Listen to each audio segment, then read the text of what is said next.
Hello everyone, my name is Felipe da Branco and thank you for the opportunity to present this work.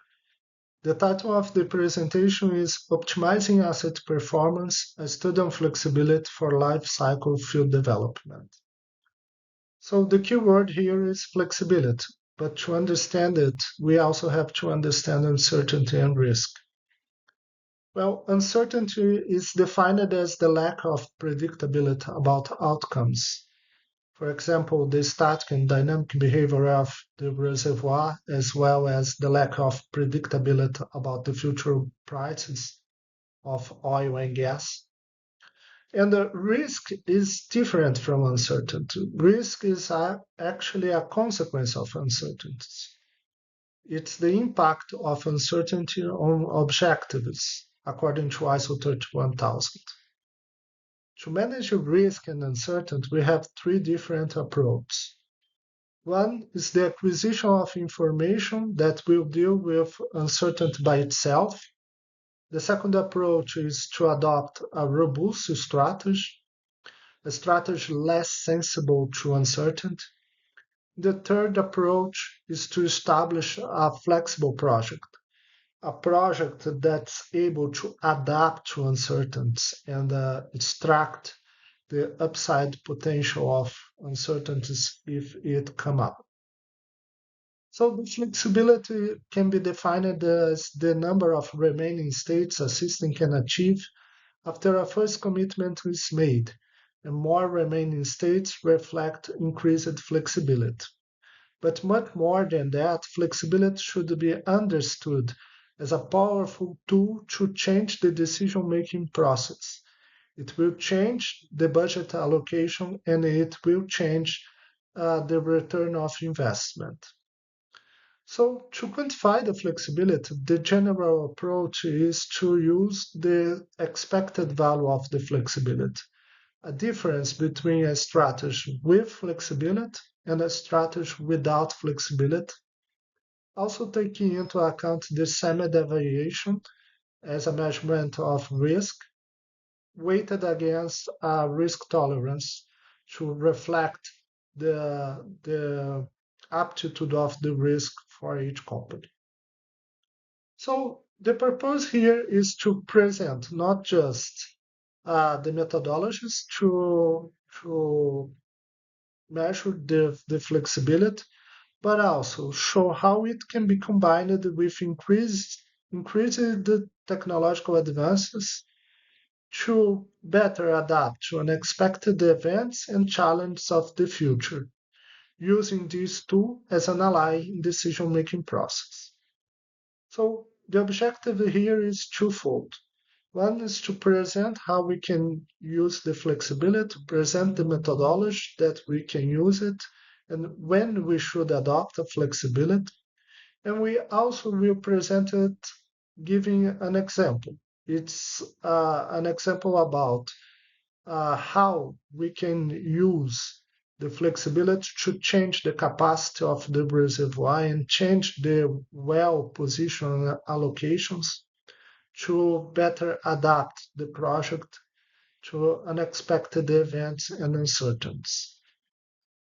So we can evaluate the importances and advantages of considering flexibility related to possible well positions and possible platform designs.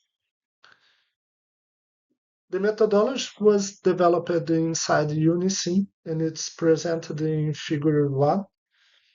The first step of the methodology is to map the reservoir uncertainty models, I mean the static and dynamic behavior of the reservoir, and relate it to uncertainty models of the market, for example, the price of oil and gas. With the analysis and modeling of multi-domain uncertainties, we can take into account the decision variables to create the specialized production strategies. Those specialized production strategies are the strategies optimized for each uncertain scenario. If those strategies are similar, we should adopt a robust strategy. If they are not similar, if they have a significant difference, it will show us that we have to propose a flexibility. With the proposed flexibility, we can define their implementation rules as constraints and time to implement it. And after simulate it in each time step, we can quantify the value of the flexibility and adopt an acceptance criteria. If the flexible project is able to bring value for the company, we end up the process. If not, we restart the process with a more precise simulation and information. Inside this work, we have used the terminology G1 and G2. G1 is related to production system to be implemented during the development phase, and G2 is referring to the way wells are operated. So in the figure 2, we optimized the G1 for well number and the starting fluid that the wax cycle will start with water or gas. And after that, we refined the, the number of wells and the well positions to come up with refinement in platform capacity.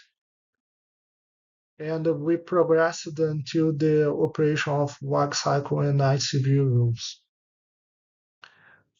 To start this work, we used it as a field, the benchmark UNICAMP 2DCO, which represents a carbonate field, a carbonate reservoir, representing the pre-salt reservoirs of the Brazil.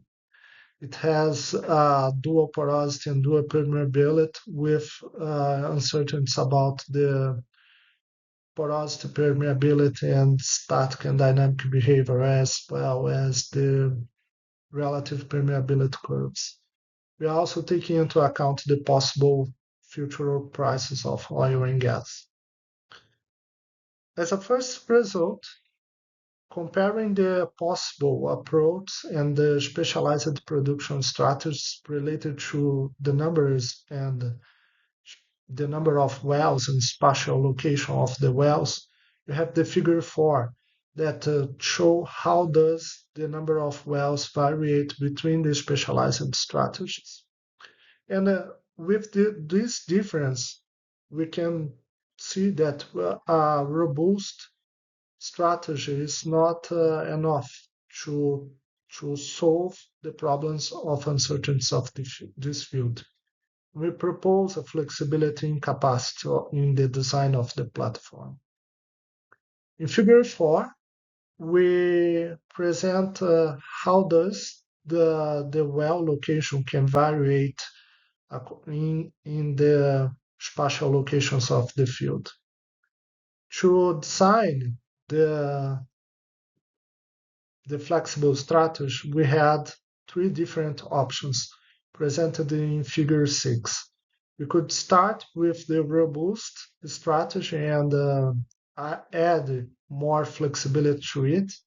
I mean, reserve some slots in the platform for future well locations and adapt the platform capacity to taking into account the volume of fluids of these future wells. Or we can start the project with a strategy with minor investment that brings value over the robust strategy and add more wells and prepare the slots for the future.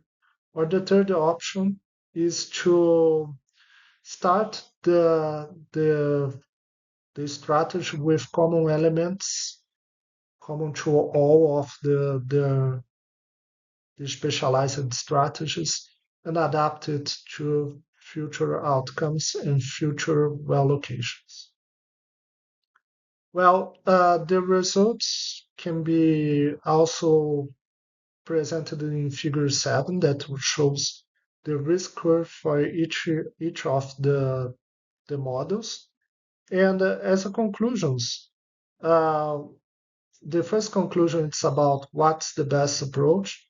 The best approach is to use option three, is to start with common elements, and it shows us that increased flexibility can also increase the value of the asset.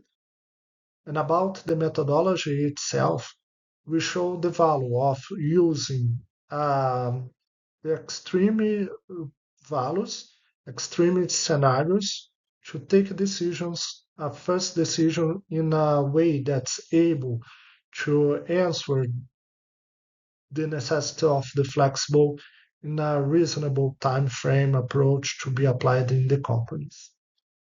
Well, that's it from my side, and thank you for the attention.